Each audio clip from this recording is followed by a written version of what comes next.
नमस्कार साथियों, मैं कामत प्रसाद आप सभी का एक बार फिर से हार्दिक स्वागत करता हूं आपके अपने YouTube चैनल तन्मय विजय पर। साथियों, आज का हमारा वीडियो सीटेट पर्यावरण अध्ययन के लिए बहुत ही महत्वपूर्ण वीडियो है, क्योंकि इस वीडियो के माध्यम से हम आपको सीटेट NCERT के कुछ विशिष्ट नोट्स के साथ साथ सीटेट के पिछले कई वर्षों के प्रश्न पत्र में पूछे गए प्रश्नों को हल करेंगे और आपको सीटेट प्रश्न पत्र में निश्चित रूप से इस वीडियो से कई प्रश्न मिलेंगे। तो वीडियो का प्रारंभ करते हैं।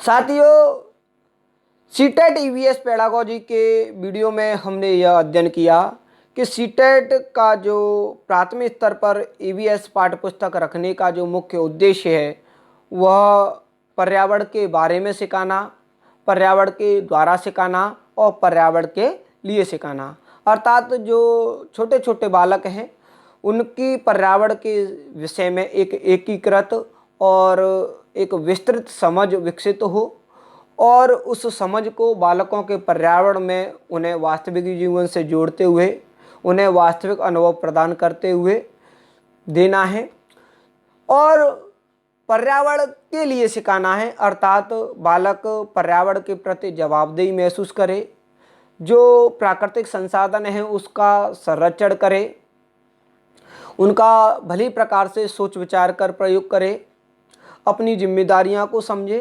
तो इन उद्देश्यों के साथ पर्यावरण अध्ययन की EVS की पाठ्यपुस्तक रखी गई।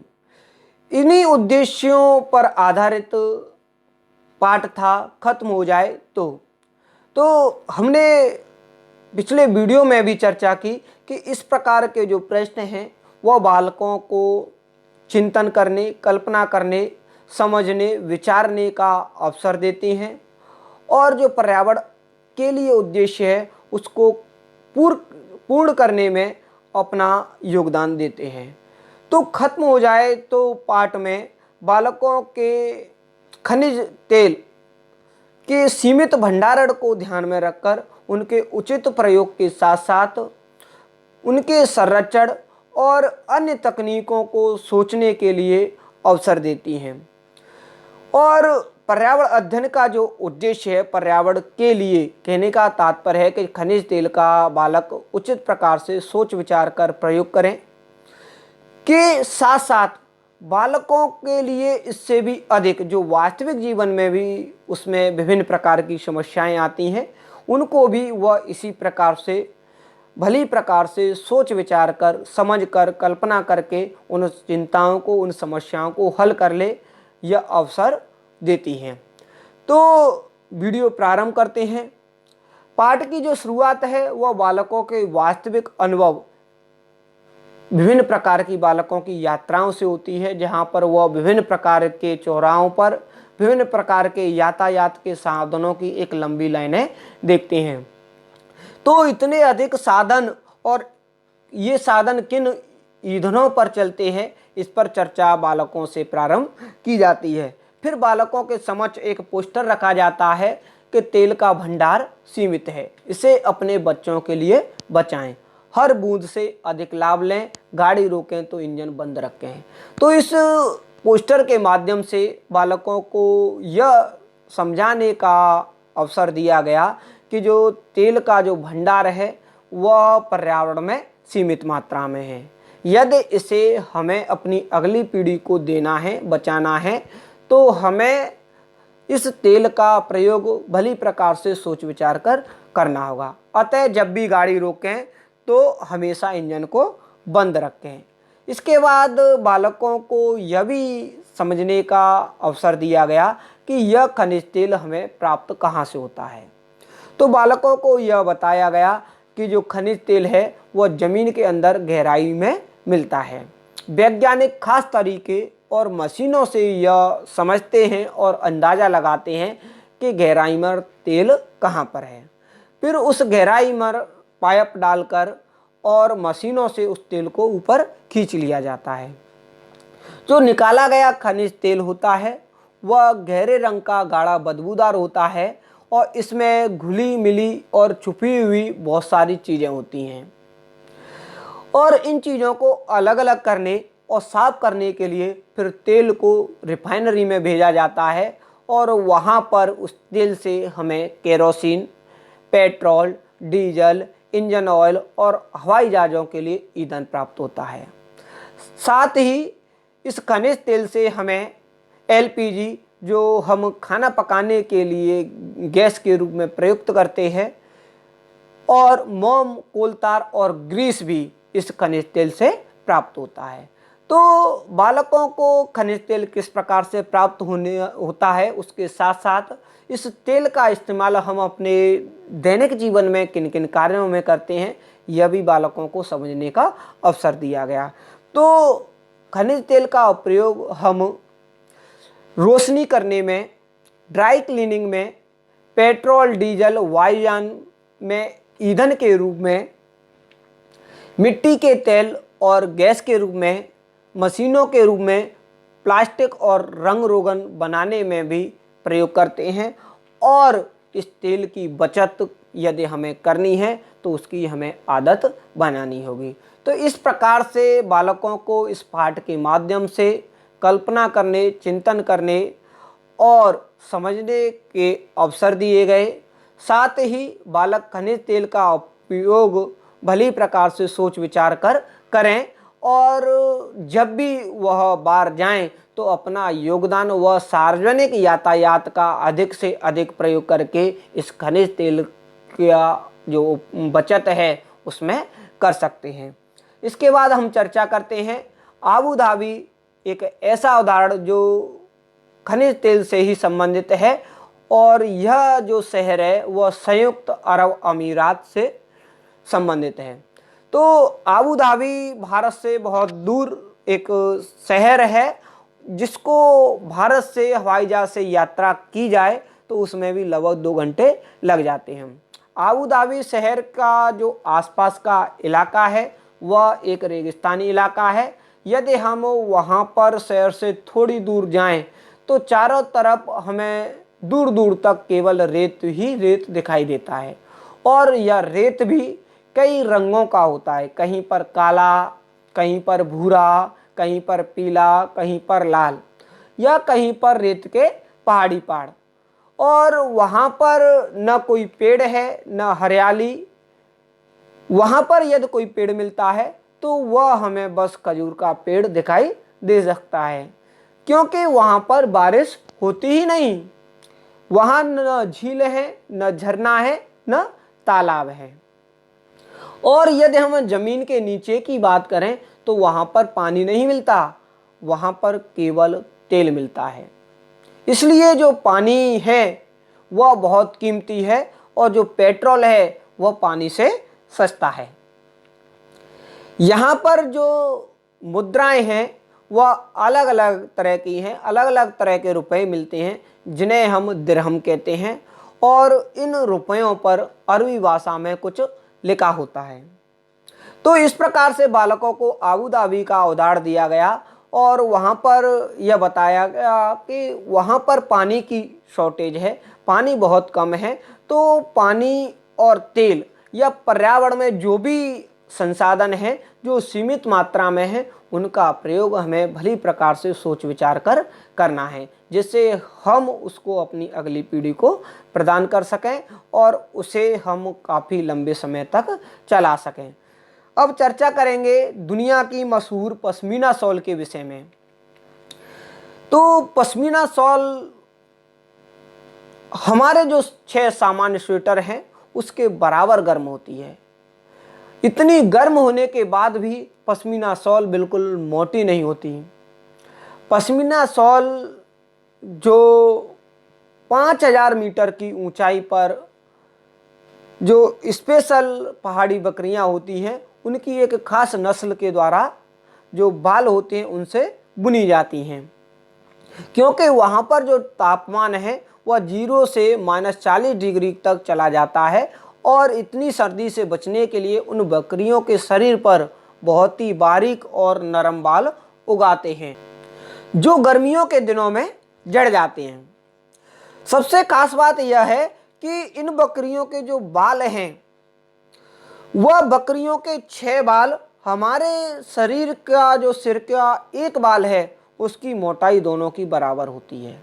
इसलिए इन पश्मीना शॉलों को मशीनों के द्वारा नहीं बुना जा सकता। इसलिए इसकी जो बुनाई है वह हाथों से करनी पड़ती है और इसके लिए भी खास बुनकर होते हैं। यदि एक बुनकर लगातार 250 घंटे कार्य करता है तब जाकर एक पश्मीना शॉल, साधारण पश्मीना शॉल तैयार होती है। यदि डिजाइन वाली पश्मीना शॉल बनानी हो तो इससे भी कई अधिक दिन इसमें लग जाएंगे।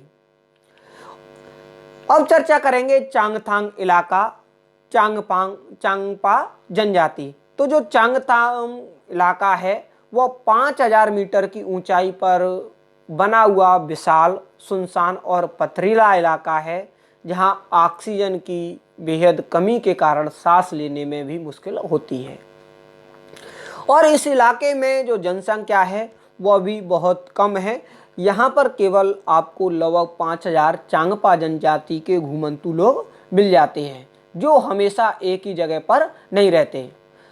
और ये जो चांगपा जनजाति के लोग हैं वो अपनी भेड़ बकरियों का झुंड है उसको लेकर पहाड़ों पर हरे भरे मैदानों की खोज में घूमते रहते हैं। इन्हीं जानवरों से उन्हें अपनी ज़रूरत का सामान मिल जाता है, जैसे दूध, मांस, टेंट के लिए चमड़ा, स्वेटर या कोट के लिए ऊन।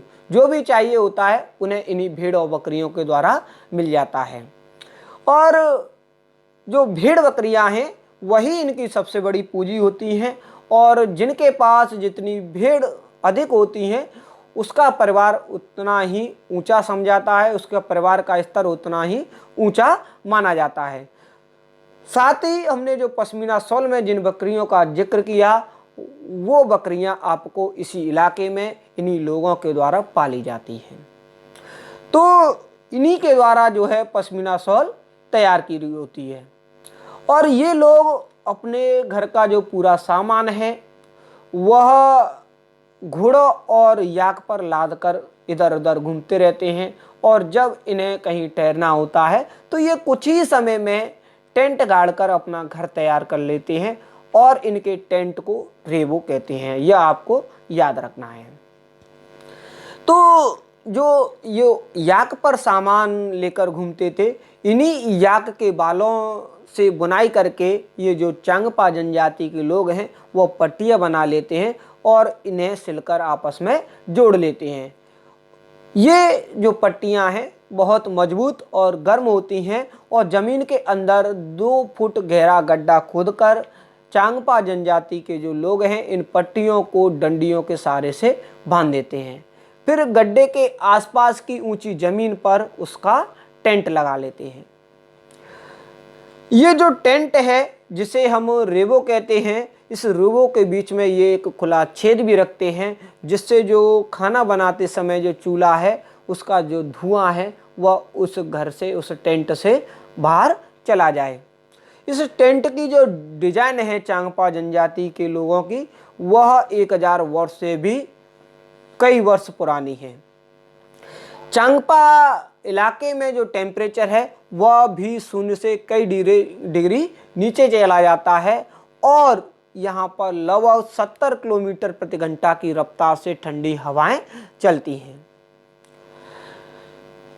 जो चांगपा जनजाति के लोगों का भेड़ बकरियों का रहने का स्थान है वह लेका कहलाता है और लेका की जो दीवार है या भेड़ बकरियों के रहने की जो दीवार है वह पत्थरों और चट्टानों को एक दूसरे पर रखकर बनाई जाती है। हर परिवार अपने जानवरों के झुंड को पहचानने के लिए उन पर एक खास निशान बनाते हैं और परिवार की जो औरतें और लड़कियां होती हैं वह इन जानवरों के झुंड को चराने के लिए ले जाती हैं। अब चर्चा करेंगे एक मशहूर चित्रकला, मधुबनी चित्रकला के विषय में। यह चित्रकला बहुत पुरानी है। बिहार के मधुबनी जिले के नाम पर इस चित्रकला का जो नाम है वो मधुबनी पड़ा। त्योहार या खुशी के मौक़ों पर वहाँ की जो दीवारें हैं, आंगन है, वहाँ पर इस चित्रकला को बनाया जाता है और ये जो चित्र आपको दिखाई दे रहे हैं, ये पिसे हुए चावल के घोल में विभिन्न प्रकार के रंग मिलाकर बनाए जाते हैं और ये रंग भी खास होते हैं। इसे बनाने के लिए नील, हल्दी, फूल, पेड़ों के रंग आदि का इस्तेमाल होता है। और ये जो चित्र होते हैं उसमें विभिन्न प्रकार के जानवर, पेड़, इंसान, फूल, पक्षी, मछलियाँ या अन्य कई जीव जंतु आपको मिल जाते हैं। तो यह सीटेट के लिए बहुत ही महत्वपूर्ण है और इसमें से आपको कई बार प्रश्न पूछा गया है। तो प्रश्न का आंसर जब ही होगा जब आप प्रत्येक पॉइंट को याद रखेंगे। चलते हैं अगले प्रकरण पर। कन्नौज। कन्नौज जो ज़िला है वह इत्र के लिए मशहूर है और जो वहाँ जो इत्र है वह बहुत सारे फूलों के अर्क से मिलकर बनता है। तो कन्नौज के आसपास के इलाके हैं वहाँ से ट्रकों से भरकर फूल लाए जाते हैं, फिर उन फूलों से इत्र, गुलाब जल, केवड़ा तैयार किया जाता है। तो कन्नौज में इस काम के लिए हजारों लोग वहाँ पर लगे हुए हैं। और इसके अलावा जो उत्तराखंड है वहाँ पर एक ऐसा स्थान है जहाँ पर चारों तरफ फूल ही फूल हैं, इसलिए उसे हम फूलों की घाटी कहते हैं। अब चर्चा करेंगे एक और विशिष्ट कला की, पोचमपल्ली, जो आंध्र प्रदेश के पोचमपल्ली कस्बे के पास मुक्तापुर गांव से संबंधित है, जहां के ज़्यादातर परिवार बुनकर हैं और वो जो है वहां पर एक स्पेशल डिजाइन वाली साड़ियां तैयार करते हैं, इसलिए इस पूरे इलाके को वहां पर पोचमपल्ली के नाम से जाना जाता है और इसी के लिए वह दुनिया भर में मशहूर भी है। पोचमपल्ली में जो घर हैं वहाँ पर रंग बिरंगे धागों का ढेर लगा रहता है और परिवार के जो सभी लोग हैं वह बुनाई का ही काम करते हैं और गांव के लोग ये जो स्पेशल कला है उसको बहुत समय से पीढ़ी दर पीढ़ी सीखते आ रहे हैं और इस प्रकार से वह इस प्रकार की साड़ियों को तैयार करते हैं। तो पोचमपल्ली जो साड़ी है वह आंध्र प्रदेश से संबंधित है और पोचमपल्ली इलाके से संबंधित है, परंतु आज यह उनकी जो कला है वह जो प्रसिद्धि है उसको लगातार खो रही है, क्योंकि जो साड़ियाँ हैं उनको तैयार करने में बहुत अधिक मेहनत करनी पड़ती है और साड़ियों का जो दाम है वह उचित मूल्य पर बेचना बहुत मुश्किल होता है। साथ ही रेशम भी लगातार महंगा होता जा रहा है और बड़े दुकानदार हैं इन बुनकरों से जो साड़ी लेते हैं उन्हें उसका कम पैसे अदा करते हैं और स्वयं अपना भाव बढ़ा चढ़ाकर उन्हें बेचते हैं। तो अब कई बुनकर इस काम को लगातार छोड़ते जा रहे हैं और शहर की ओर वह अपना पलायन कर रहे हैं, मजदूरी करने के लिए जा रहे हैं। तो इस प्रकार से बालकों को यह बताया गया कि आज लोग व्यवस्था में अपनी उस संस्कृति को, अपनी उस कला को छोड़ते जा रहे हैं। अब चर्चा करेंगे एक और विशिष्ट कला वर्ली पर। वर्ली एक पारंपरिक कला है जो महाराष्ट्र के वर्ली नामक स्थान पर रहने वाली जो वर्ली जनजाति के लोग हैं उसके द्वारा बनाई जाती है। यदि हम अन्य प्रसिद्ध कलाओं पर चर्चा करें तो जो शॉल है वह कुल्लू की प्रसिद्ध है, सिल्क असम की सिल्क प्रसिद्ध है, मुरादाबाद में पीतल की कारीगरी प्रसिद्ध है, कश्मीरी कढ़ाई प्रसिद्ध है, फाड़ चित्रकारी के लिए राजस्थान प्रसिद्ध है, कलमकारी के लिए आंध्र प्रदेश, दरियों के लिए जम्मू कश्मीर और पट्टा चित्र के आपके लिए उड़ीसा प्रसिद्ध है। तो आपको इन विभिन्न प्रकार की कलाओं से संबंधित एक प्रश्न निश्चित रूप से मिल जाता है, अतः आप इन्हें याद रखेंगे। अब चर्चा करते हैं मिजोरम की खेती की लॉटरी पर। मिजोरम भारत के उत्तर पूर्व में स्थित एक राज्य है जहां पर लगभग 80% लोग जंगलों से जुड़े हुए हैं।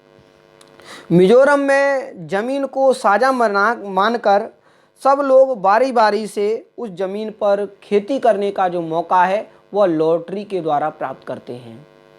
बांस का एक सुंदर बर्तन लिया जाता है, उसमें हिलाकर कुछ पर्चियां डाली जाती हैं और उस बर्तन से जब पर्चियां निकाली जाती हैं तो जिसकी भी पर्ची आती होती है वह व्यक्ति अपनी क्षमता के अनुसार उतनी टीन जमीन खेती के लिए मांग लेता है। जहां एक टीन का मतलब होता है कि एक टीन बीज जमीन जितनी जमीन पर बोए जाते हैं वह एक टीन जमीन बोलते हैं। और इससे संबंधित आपको सीटेट में प्रश्न भी पूछा गया है। तो धीरे धीरे जिस जिस नाम की पर्ची निकलती जाती है, जिस जिस नाम की लॉटरी निकलती जाती है, वह अपनी क्षमता के अनुसार जमीन लेता जाता है। तो इस प्रकार से वहाँ पर लॉटरी के द्वारा खेती होती है और जब फसल पक जाती है तो गांव में सबसे बड़ा त्यौहार मनाया जाता है और सभी लोग चेराव नृत्य भी करते हैं। तो यह प्रश्न भी आपको सीटेट में पूछा गया है कि चेराव नृत्य कहाँ से संबंधित है। तो चेराव नृत्य आपको मिजोरम याद रखना होगा। इस नृत्य में जो लोग हैं वह जमीन पर बांस की डंडी को लेकर दो दो लोगों की जोड़ी आमने सामने बैठ जाती है। वे लोग ढोल की थाप पर डंडियों को जमीन पर पीटते हैं और डंडियों के बीच में जो लोग हैं कतार में खड़े होकर कूदते व नाचते। अब चर्चा करेंगे झूम खेती। झूम खेती का जो तरीका है वह मिजोरम और जो उत्तर पूर्वी भारत है वहाँ पर होता है, जो हमारी जो सामान्य खेती है उससे अलग है। वहाँ पर झूम खेती में एक फसल को कटने के बाद जमीन को कुछ सालों के लिए आराम करने देते हैं और उसमें किसी प्रकार की खेती नहीं करने देते। उस जगह पर फिर जो बांस या जंगल उगाता है उसे उखाड़ते नहीं, बस गिराया और गिराकर उसको जला दिया। यह जो राख है उस जमीन में खाद का काम करती है और उस जमीन को जलाते समय आसपास के पेड़ भी न जलें, जंगलों को भी नुकसान न पहुंचे, यह भी वो लोग देखते हैं। जब इस जमीन में खेती का नंबर आता है, खेती की बारी आती है, तो जमीन को जोतते नहीं हैं, मिट्टी को हल्के से हिलाया और बीज छिड़क दिए और एक खेत में अलग अलग तरह के 3-4 तरह के वो बीज एक साथ डालते हैं, जैसे मकई, विभिन्न प्रकार की सब्जियां, मिर्च, चावल आदि वह एक साथ डाल देते हैं। फसल के समय भी जब अनचाही घास या पौधे आ जाते हैं तो उन्हें भी उखाड़ते नहीं, बस उन्हें गिरा देते हैं ताकि वे जमीन में मिट्टी में मिल जाएं और इससे भी जमीन उपजाऊ बन जाती है। तो इन जो विभिन्न प्रकार की फसलें थीं, 3-4 तरह की फसलें थीं, उनमें जो मुख्य फसल होती है वह चावल की होती है। तो साथियों इससे भी सीटेट में आपके कई प्रश्न पूछे गए हैं और इन सभी पॉइंटों को आपको याद रखना है। अब चर्चा करेंगे ब्रेल लिपि पर। ब्रेल लिपि नेत्रहीनों के पढ़ने की जो विधि है, यह विधि लुईस ब्रेल के द्वारा दी गई। लुईस ब्रेल फ्रांस के रहने वाले थे और जब वह 3 साल के थे तो एक दिन अपने पिता के साथ औजारों से खेल रहे थे। अचानक एक नुकीले औजार से उन्हें चोट लग गई और उन्हें आंखों से दिखना बंद हो गया।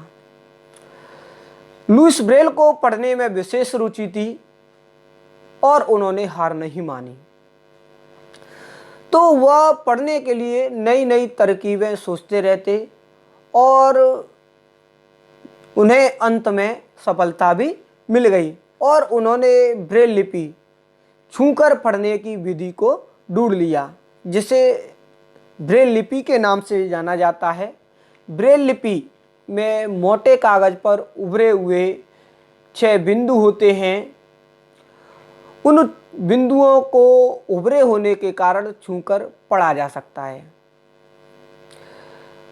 आज इस ब्रेल लिपि में लगातार नए नए परिवर्तन हो रहे हैं, जिससे अब इसे पढ़ना और लिखना और भी ज़्यादा आसान हो गया है। आज ब्रेल लिपि को कंप्यूटर द्वारा भी लिखा जा सकता है। तो साथियों, इस प्रकार से हमने विभिन्न प्रकरणों को इस वीडियो में पढ़ा। अब हम चर्चा करेंगे सीटेट के पिछले कई वर्षों के प्रश्न पत्र में पूछे गए पर्यावरण अध्ययन से संबंधित प्रश्नों पर। पहला प्रश्न, यदि 1 महीने के लिए बिजली न हो तो हमारा जीवन किस प्रकार प्रभावित होगा? इस प्रश्न को पूछने का उद्देश्य है ए, शिक्षार्थियों में कल्पनापरक और चिंतनपरक कौशलों का विकास करना, बी, शिक्षार्थियों की सामान्य जानकारी का आकलन करना, सी, समुचित तरीके से बिजली का प्रयोग करने के प्रति शिक्षार्थियों को संवेदनशील बनाना, डी, बिजली के स्रोतों के बारे में शिक्षार्थियों का आकलन करना। तो साथियों, ऑप्शन ए और सी पर्यावरण के लिए उद्देश्य को कंप्लीट करते हैं, परंतु सबसे जो बड़ा उद्देश्य है इस प्रश्न का वह यह है कि जब इस प्रकार के प्रश्न बालकों के समक्ष रखे जाते हैं तो बालक बिजली का प्रयोग तो समुचित तरीके से, संवेदनशील उस तरीके से करेंगे ही, परंतु इस प्रकार के प्रश्नों से बालक अपने वास्तविक जीवन की जो समस्याएं हैं, चिंता हैं, उनको भी समझने का, उनको भी उचित हल ढूंढने का प्रयास करेंगे। अतः इस प्रकार के प्रश्नों का जो सही विकल्प आपको सदैव लगाना होगा वह इसी प्रकार लगाना होगा कि बालकों को कल्पनापरक या चिंतनपरक कौशलों को विकसित करने का अवसर प्राप्त होता है। चलते हैं अगले प्रश्न पर। कक्षा 5 की ईवीएस की पाठ्यपुस्तक के किसी पाठ में सोचिए और चर्चा कीजिए। भाग में नीचे दिया गया तंत्र लिखा है। यदि आपके गांव या शहर में 1 सप्ताह तक पेट्रोल अथवा डीजल न हो तो क्या होगा? इस कथन का मुख्य उद्देश्य है ऑप्शन ए, छात्रों को तेल के न्याय संगत उपयोग के बारे में संवेदनशील बनाना, बी, छात्रों को पेट्रोल और डीजल के स्रोतों के बारे में मूल्यांकन, सी, वास्तविक जीवन की चिंताओं को समझने हेतु कल्पना और सोचने विचारने की कुशलता को बढ़ावा देना, डी, पेट्रोल और डीजल की कमी के बारे में जागृति उत्पन्न करना। तो साथियों, इस प्रश्न का जो मुख्य उद्देश्य होगा वह आपका सी होगा, वास्तविक जीवन की चिंताओं को समझने हेतु कल्पना और सोचने विचारने की कुशलता को बढ़ावा देना। क्योंकि बालक न्याय संगत उपयोग तेल का करेंगे और तेल की कमी के विषय में जागृत होंगे, परंतु इस प्रकार के प्रश्न बालकों को उनके तेल के साथ साथ विभिन्न वास्तविक जीवन की समस्याओं को हल करने, उन्हें समझने, सोचने विचारने की कुशलता को भी बढ़ावा देते हैं। अतः इस प्रश्न का सी विकल्प सबसे सटीक उत्तर है। चलते हैं अगले प्रश्न की ओर। आबू धाबी के विषय में सही कथन चुनिए। यह रेगिस्तानी इलाके में है। सेकंड, आबू धाबी में पानी पेट्रोल से महंगा है। थर्ड, यहाँ की स्थानीय भाषा अरबी है। फोर्थ, आबू धाबी की मुद्रा रुपए को दीनार कहते हैं। तो साथियों,